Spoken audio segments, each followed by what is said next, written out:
ఫిబ్రవరి అంటే లీఫ్ సంవత్సరం అయితే 29 రోజులు, మిగతా ఏడాది ప్రతిసారి కూడా 28 రోజులు వస్తాయి. మిగతాది మార్చికి 31 రోజులు, ఏప్రిల్‌కి 30 రోజులు, జూన్‌కి 30 రోజులు, జూలైకి 31 రోజులు ఇయన్నీ కామన్‌గా కనబడతాయి. జనవరిలో 31 ఉంటే ఫిబ్రవరి 28, 29.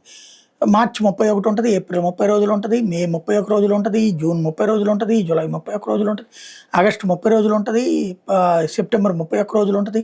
ఇట్లాగ లెక్క చూసుకున్నప్పుడు కనబడుతుంటాయి. అయితే ఈ నెల రోజులు పూర్తయిపోయిన తర్వాత జీఎస్టీ లెక్క ఇస్తారు. 1వ తారీఖుకి వస్తది.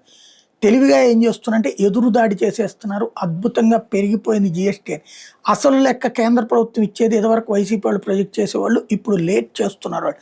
తాజా మొన్న ఏదైతే అధికారి చెప్పినటువంటి లెక్క ప్రకారం అయితే గనక జీఎస్టీ పెరిగిపోయిందని. కాదు అంటూ వైసీపీకి సంబంధించిన మీడియానే సాక్షినే హైలైట్ చేసుకొచ్చింది. 2024లో జీఎస్టీ 3890 ఏది మే నెలకు సంబంధించి. 2025లో 3803 అంటే 3890 నుంచి 3803కి తగ్గింది.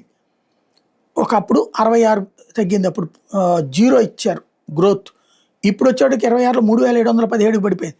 3803 నుంచి 3717కి పడిపోవడం అంటే దాదాపుగా 100 కోట్లు తగ్గినట్టు. 90 కోట్లు దగ్గరగా తగ్గినట్టు. అంటే తగ్గినా కూడా పెరిగిందనినే రాసుకొస్తున్నారు. ఎందుకు అనేది తేల్చుకోవాల్సింది.